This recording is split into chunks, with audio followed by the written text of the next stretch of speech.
नमस्कार दोस्तों, SR news में हम आपका स्वागत करते हैं। आज दिन रविवार और तारीख 27 जुलाई 2025 है। आज सावन माह के शुक्ल पक्ष की तृतीया तिथि है। चलिए आज की खबरों के बारे में देखते हैं। चुनाव के समय हुआ बिहार शर्मसार। बिहार के गया में होम गार्ड की शारीरिक परीक्षा के दौरान एक महिला अभ्यर्थी बेहोश हो गई। जब उसे हॉस्पिटल में ले जाया जा रहा था, इसी दौरान एम्बुलेंस में कुछ लोगों ने उसके साथ गैंगरेप किया। पुलिस ने केस दर्ज कर आरोपियों को गिरफ्तार कर लिया। घटना ने राज्य के भर्ती सिस्टम और महिला सुरक्षा पर सवाल भी खड़े किए हैं। वहीं अगर आज के दिन की ऐतिहासिकता की बात करें तो 27 जुलाई 1921 को कनाडाई वैज्ञानिक फ्रेडरिक बेटिंग और उनकी टीम ने इंसुलिन हार्मोन का सफलतापूर्वक प्रतिकरण किया, जो मधुमेह रोग के इलाज में क्रांतिकारी साबित हुआ।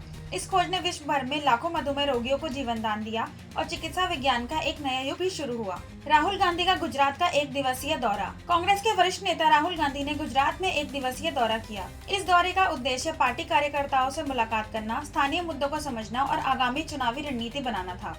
राहुल गांधी के साथ कांग्रेस अध्यक्ष मल्लिकार्जुन खड़गे भी मौजूद रहे। उन्होंने विभिन्न जनसभाओं को संबोधित कर युवाओं और किसानों की समस्याओं पर भी जोर दिया। प्रधानमंत्री नरेंद्र मोदी मालदीव के 60वें स्वतंत्रता दिवस समारोह में मुख्य अतिथि के रूप में भाग लेने गए हैं। यह दौरा भारत और मालदीव के बीच मैत्री और सहयोग को मजबूत करने का प्रतीक है। इस दौरे पर दोनों देशों के विभिन्न आर्थिक, पर्यावरणीय और सुरक्षा मुद्दों पर सहमति व्यक्त की। मालदीव की सरकार ने भी मोदी जी के योगदान को सराहा है। वहीं बिहार सरकार ने अपने पत्रकारों को एक तोहफा प्रदान किया है, जिसमें बिहार सरकार ने मान्यता प्राप्त पत्रकारों के लिए मासिक पेंशन राशि को 6,000 रूपए से बढ़ाकर 15,000 रूपए करने का ऐलान किया है। यह निर्णय पत्रकारों के आर्थिक सुरक्षा को मजबूत करने के लिए लिया गया है। इस योजना से पत्रकारों को उनके सेवा के बाद भी अच्छी आर्थिक सहायता मिलेगी और वो साथ ही साथ सम्मानित महसूस करेंगे। यह बदलाव राज्य की सरकार की सामाजिक और जन कल्याण नीतियों का भी एक हिस्सा है। ईडी ने अनिल अंबानी के कार्यालय पर छापेमारी की और कार्रवाई अभी भी जारी है। ये छापेमारी विभिन्न आर्थिक अपराधों और धन संशोधन के संदेह में की जा रही है। एजेंसी ने दस्तावेज और वित्तीय रिकॉर्ड जब्त किए हैं।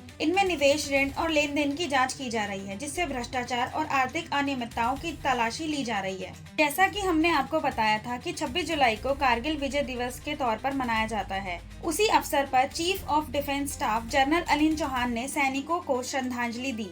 इस अवसर पर उन्होंने सेना के कैरियर और देशभक्ति के महत्व पर जोर दिया। उन्होंने जवानों की बहादुरी, सम्मान और त्याग की सराहना की। इस दिन को देश में शौर्य और बलिदान का प्रतीक माना जाता है और जवानों को याद किया जाता है। मुंबई के प्रमुख हवाई अड्डे को एक बम की धमकी मिली है। पुलिस ने एक संदिग्ध कॉल के बाद तुरंत जाँच और सुरक्षा कड़ी कर दी है। एयरपोर्ट अथॉरिटीज और सुरक्षा एजेंसियाँ सतर्क हैं। यात्रियों की सुरक्षा के लिए अतिरिक्त सुरक्षा व्यवस्था की गई है। धमकी की जाँच की जा रही है और दोषियों की पहचान के लिए तकनीकी मदद ली जा रही है। की ताज़ा रिपोर्ट के अनुसार बिहार सरकार 70 करोड़ के लगभग रुपए से ज्यादा की सरकारी रकम का हिसाब नहीं दे पाई है। नीतीश सरकार पर आरोप है कि यह पैसा अलग अलग सरकारी विभागों और योजनाओं में तो खर्च तो दिखाया गया है, लेकिन असली खर्च के कागजात अभी तक सामने नहीं आए हैं। इस घोटाले के उजागर होते ही राज्य भर में हड़कंप मच गया है और विपक्ष ने इसे सृजन जैसा महा घोटाला करार दिया है। सोशल मीडिया पर लोग इसकी तुलना राज्य के पूरे साल के शिक्षा बजट से भी कर रहे हैं, जो करीब 61 करोड़ रुपए का था। संसद के राज्यसभा सत्र में नई कृषि कानूनों को लेकर नीतिगत चर्चा हुई। केंद्र सरकार ने इन कानूनों का उद्देश्य किसानों को सशक्त बनाना बताया है, जबकि विपक्षी दल ने इनका विरोध किया है। विवादित कृषि सुधारों को लेकर विभिन्न पक्ष अपनी अपनी राय रख रहे हैं। कृषि क्षेत्र में सुधार के लिए कई प्रस्ताव और संशोधन भी प्रस्तुत किए गए हैं। देश के विभिन्न राज्यों में आगामी लोकल और राज्य चुनावों को लेकर राजनीतिक दल अपनी तैयारियां तेज कर रहे हैं। इसमें उम्मीदवार चयन, प्रचार रणनीति और मतदाताओं से संवाद का आयोजन शामिल है। पार्टियां नई नीतियों को लेकर जन समर्थन जुटाने में लगी हैं। हर दल की कोशिश है कि वे चुनावी मैदान में सबसे अधिक प्रभावी रहे।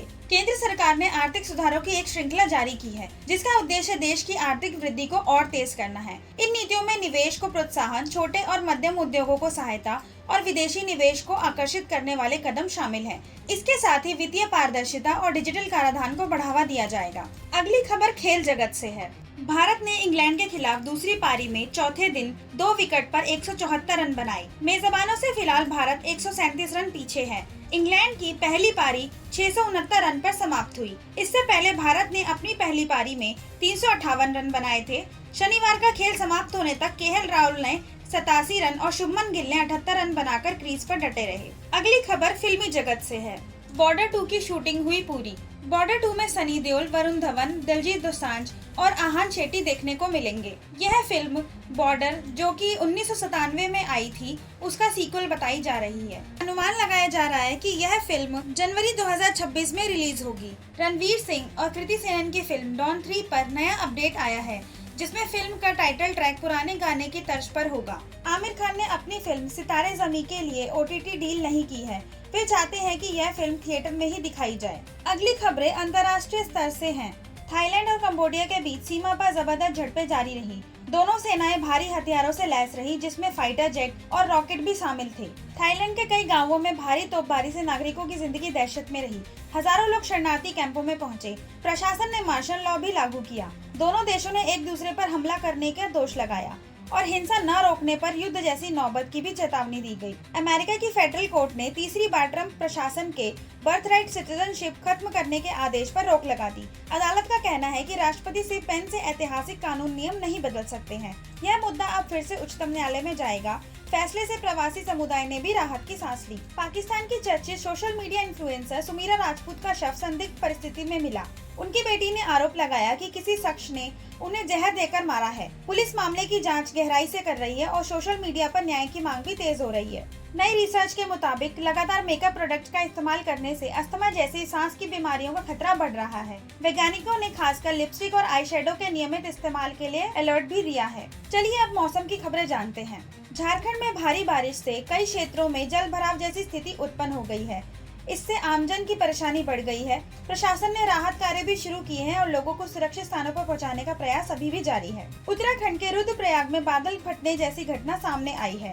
रुद्रप्रयाग के केदार घाटी क्षेत्र में अचानक बादल फटने से भारी मलबा और तबाही हुई है। इससे कई घर और वाहन दब गए हैं। बचाव दल जंगलों और पहाड़ों में राहत कार्य कर रहे हैं। प्रभावित परिवारों को तुरंत सहायता प्रदान की जा रही है। दिल्ली में तेज गर्मी के बीच बादल छाए रहने की संभावना है। दिल्ली में आमतौर पर गर्म दिन है और मौसम विभाग ने अगले कुछ दिनों में भी गर्मी जारी रहने का अनुमान लगाया है। पश्चिमी उत्तर प्रदेश में कई जिलों में अगले 2 दिन तक हल्की बारिश होने की संभावना है। यह बारिश मानसून की सक्रियता का संकेत है, जिससे तापमान पर भी प्रभाव पड़ेगा। चलिए आज के राशिफल जानते हैं। मेष राशि के जातकों के लिए साख और सम्मान में वृद्धि होगी, लेकिन जल्दबाजी करने से बचें। स्वास्थ्य में उतार चढ़ाव हो सकता है। वृषभ राशि के जातकों के लिए चंद्र मंगल योग के चलते करियर में सफलता मिलेगी। मिथुन राशि के जातकों के लिए आर्थिक स्थिति में सुधार रहेगा। खर्चे बढ़ सकते हैं, लेकिन गोपनीयता बनाए रखें। कर्क राशि के जातकों के लिए शुभ अवसर, व्यापार में लाभ, सामाजिक मान सम्मान में बढ़ोतरी होगी। सिंह राशि के जातकों के लिए सफलता और मान सम्मान की वृद्धि होगी। व्यापार में अचानक धन का लाभ भी हो सकता है। कन्या राशि के जातकों के लिए आर्थिक स्थिरता बढ़ेगी। संपत्ति संबंधी खुशखबरी भी मिल सकती है। तुला राशि के जातकों के लिए प्रेम और वैवाहिक जीवन में सुधार होगा। परिवार के साथ भी सुख प्राप्त होगा। वृश्चिक राशि के जातकों के लिए सावधानी आवश्यक है और स्वास्थ्य पर ध्यान दें। धनु राशि के जातकों के लिए यात्रा सफल रहेगी और नए अवसर भी मिलेंगे। मकर राशि के जातकों के लिए कार्य क्षेत्र में सफलता मिलेगी और मान सम्मान में वृद्धि होगी। कुंभ राशि के जातकों के लिए नए संबंध और अवसर मिलेंगे। सामाजिक गतिविधियों में भी भागीदारी रहेगी। मीन राशि के जातक स्वास्थ्य पर ध्यान दें और परिवार में सुख शांति बनी रहेगी। आज के लिए शुभ और साधारण मंत्र जो आप किसी भी शुभ काम को करने के लिए जाप कर सकते हैं। ओम सर्व मंगल्य मांगल्ये शिवे सर्वार्थ साधिके शरण्ये त्र्यंबके गौरी नारायणी नमोस्तुते। इस मंत्र का अर्थ है, हे त्रिपुरारी त्रिमूर्ति के रूप सर्व मंगल देने वाले शिव, तुम्हें शरण प्रार्थना है जो सभी कार्य सफल बनाए। यह मंत्र विशेष रूप से प्रातः या शाम को ध्यान और शांति के लिए किया जा सकता है। इससे मानसिक शांति, सफलता और सकारात्मकता मिलती है। आज की खबरें यहीं समाप्त होती हैं। और न्यूज अपडेट्स के लिए बने रहे हमारे चैनल के साथ। आपका सहयोग हमें समर्थन देता है और अगर आपको हमारी वीडियोस पसंद आती हैं तो हमारे चैनल को लाइक एंड सब्सक्राइब करना ना भूलें। धन्यवाद। आपका दिन शुभ रहे।